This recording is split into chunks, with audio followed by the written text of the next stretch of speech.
The Whispering Wall, The Extended Story. Part 1, Moving In. When I first saw the apartment listing online, it seemed too good to be true. A cozy studio in a historic building with character, exposed brick walls, high ceilings, hardwood floors, all for a price that was almost insultingly low compared to everything else in the city.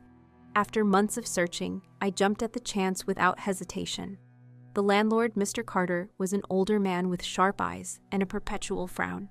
He handed me the keys with minimal small talk, warning me only about the occasional quirks of the building. "Old structures have their ways," he said cryptically before walking away. As soon as I moved in, I noticed how quiet the place was. Too quiet. My unit was on the second floor, and despite being surrounded by other apartments, I rarely heard any noise from my neighbors. At night, the silence became oppressive, broken only by faint creaks and groans from the old wooden frame of the building. But then came the whispers. Part 2, The First Signs. It started subtly, a soft rustling sound, like leaves brushing against glass, followed by faint tapping on the wall near my bed. At first, I dismissed it as normal building noises. Old houses settle, right? But the sounds grew louder and more persistent over time. One evening, as I lay awake staring at the ceiling, I heard something new, whispers. They were indistinct at first, just muffled murmurs that seemed to emanate directly from the brick wall beside my bed.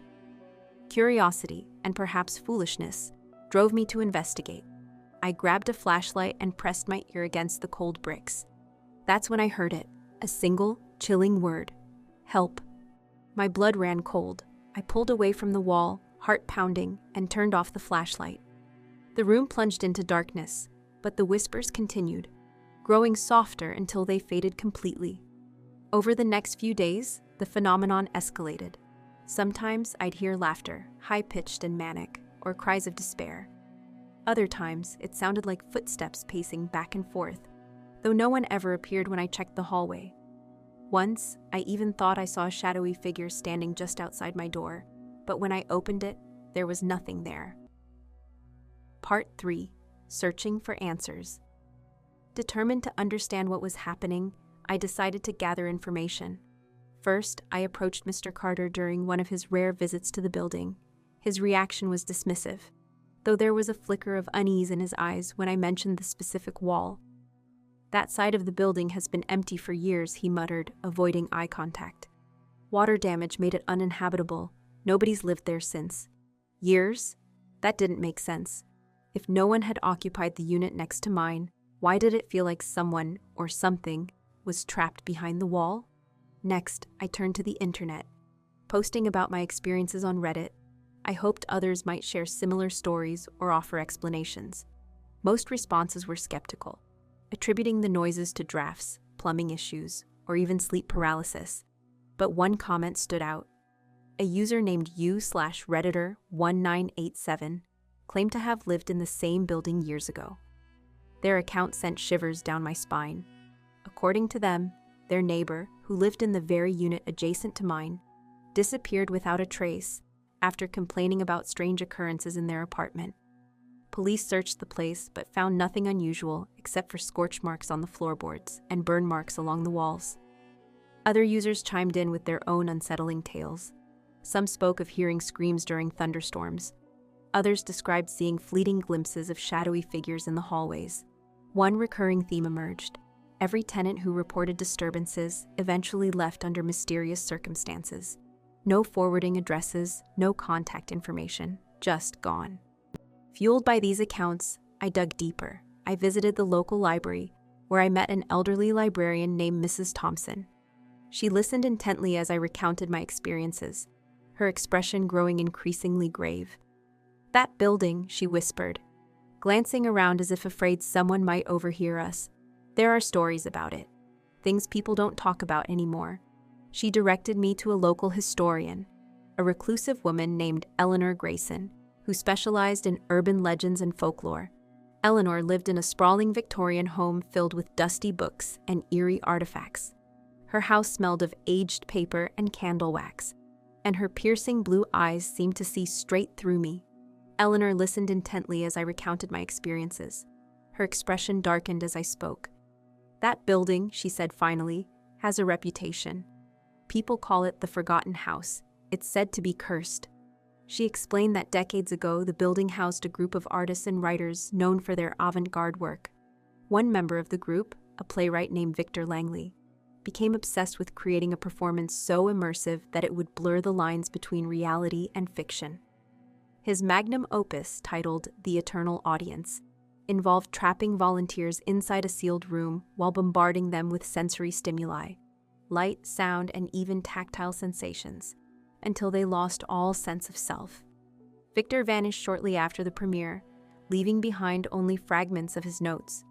Rumors swirled that he had crossed some unseen boundary, binding himself and his audience to the building forever. Over time, the stories evolved into whispers of restless spirits haunting the halls. Part 4. The Recording. Desperate for concrete evidence, I decided to record the whispers, setting up a tape recorder near the wall where the sounds originated. I spent hours sitting in silence, waiting for the voices to return. Finally, late one night, they did. This time, the whispers were louder, clearer, and angrier than ever before. When I played back the recording, I froze.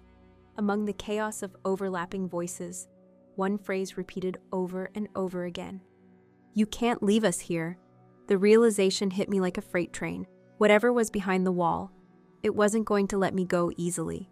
Eager to capture more evidence, I set up multiple recording devices throughout the apartment. Each night brought new revelations. On one tape, I caught the sound of what could only be described as sobbing. Another captured a series of rhythmic thuds, like someone pounding on the wall from the other side. And then there was the voice, a deep guttural growl that sent chills down my spine. "Let us out." Part 5. The investigation deepens. Convinced that I needed to uncover the truth, I returned to Eleanor Grayson, desperate for answers. She agreed to help, though she warned me repeatedly that meddling with forces beyond our understanding could come at a terrible cost. Together, we delved into the history of the building. We uncovered old newspaper clippings detailing bizarre incidents involving former tenants, people driven mad by inexplicable noises, shadows appearing in mirrors, and doors opening and closing on their own. One article mentioned a fire that destroyed part of the building in the early 1900s, though official records claimed it was accidental. Eleanor believed otherwise. "The fire wasn't an accident," she said grimly. "It was an attempt to cleanse the building of its curse, but clearly it didn't work." She also revealed another disturbing detail. Victor Langley wasn't alone in his obsession. Several members of his artistic circle reportedly suffered tragic ends, many of which coincided with periods of intense activity within the building. Some died mysteriously, others simply disappeared, leaving behind only cryptic messages scrawled on walls. Armed with this knowledge, I felt both empowered and terrified. I knew I had to confront whatever lurked behind the wall, but I also understood that doing so might seal my fate. Part 6. The confrontation using tools borrowed from Mr. Carter, I began dismantling sections of the exposed brick wall. Chipping away at the mortar was painstaking work, and each blow of the crowbar seemed to trigger a response from the entity, or entities, on the other side. The whispers grew louder, more insistent, as if trying to stop me. Finally, after hours of labor, I broke through. Behind the wall lay a hidden cavity, filled with remnants of Victor Langley's twisted experiment. There were scraps of paper covered in frantic handwriting, fragments of his script, and a series of photographs showing terrified faces frozen in mid-scream. Among the debris, I found a journal, its pages yellowed with age but still legible. Flipping through the entries, I pieced together Victor's descent into madness. He described his attempts to create the ultimate performance, one that would transcend human limitations and tap into something primal and ancient. As his experiments progressed, however, he began noticing strange phenomena. Shadows moving independently, voices whispering in languages he didn't recognize, and an overwhelming sense of being watched. By the final entry, Victor's writing had devolved into rambling paranoia. He admitted to sealing himself and his audience inside the building, believing they had become part of his masterpiece. But instead of achieving enlightenment, he had unleashed something far darker, a force that consumed him and those around him. As I read the last page, the whispers reached a crescendo. Shadows danced across the walls, forming grotesque shapes that lunged toward me. Panic set in as I realized I wasn't alone, not anymore. In a desperate bid to escape, I fled the apartment, slamming the door behind me. Running down the dimly lit hallway, I collided with Mr. Carter, who looked pale and shaken. "You shouldn't have done that," he whispered hoarsely. "Now it knows you're here." Part 7. The Escape. Over the following days, the phenomena escalated. The whispers followed me everywhere, seeping into my dreams and twisting my waking thoughts. Shadows appeared in mirrors, and footsteps echoed through empty rooms. Eventually, I knew I couldn't stay. With Mr. Carter's reluctant assistance, I packed up my belongings and vacated the apartment. As I walked away from the building for the last time, I glanced back at the window of my former unit.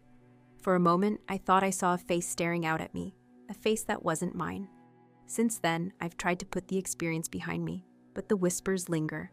Sometimes, when I'm alone in the dark, I hear them again, soft, persistent, and unrelenting.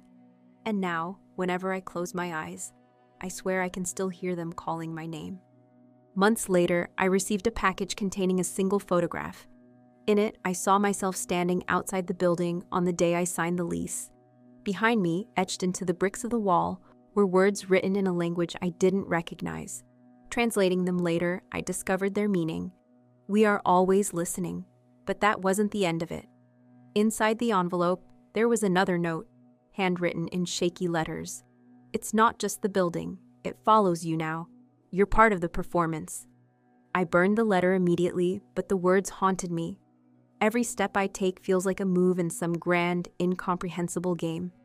And every night, as I drift off to sleep, I wonder if I'll wake up, or if I'm already trapped in Victor Langley's eternal masterpiece. Part 8. The Psychological Toll. After leaving the apartment, I thought I'd escaped the curse of the forgotten house. But the whispers didn't stop.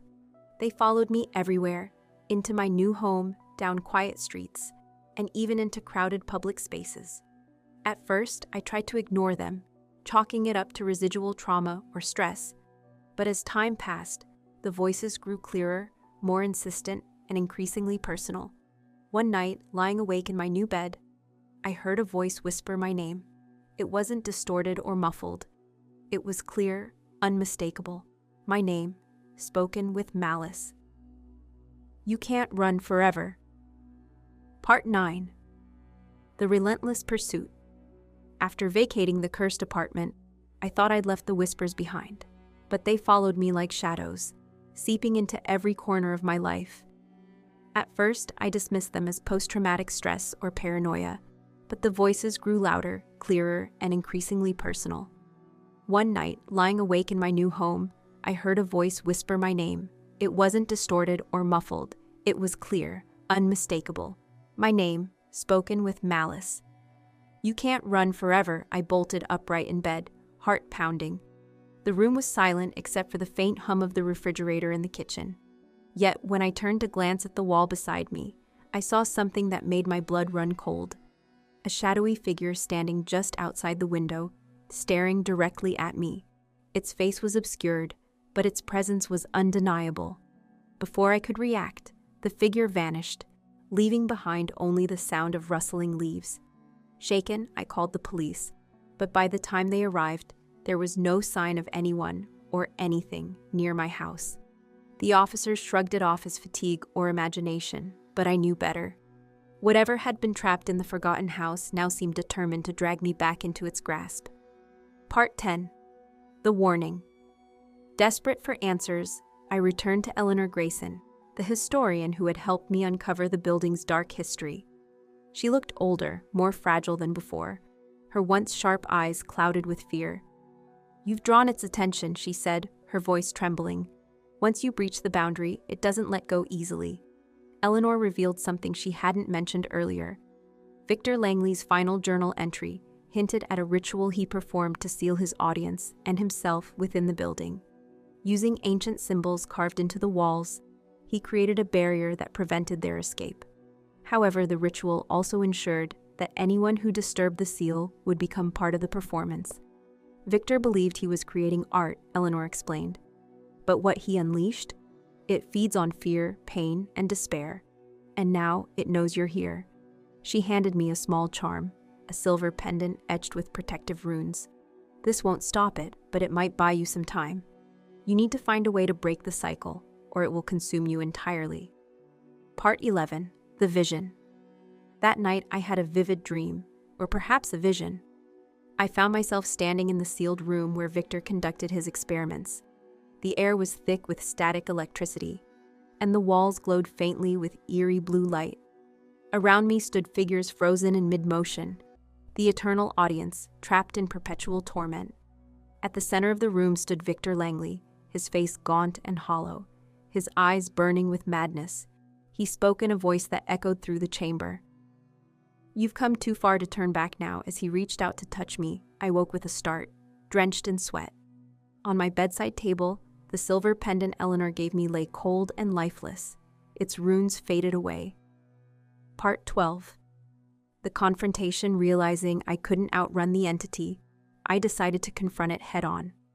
Armed with research from Eleanor and fragments of Victor's notes, I devised a plan to reverse the ritual and free the trapped souls, or at least weaken the force holding them captive. Returning to the forgotten house, I slipped inside under cover of darkness. The building felt alive, pulsating with malevolent energy. Shadows slithered across the walls, and the whispers filled the air, growing louder with each step I took.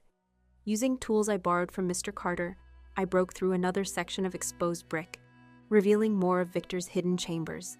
Inside, I discovered remnants of the original ritual, chalk drawings of strange symbols, candles melted into pools of wax, and scraps of paper covered in cryptic phrases.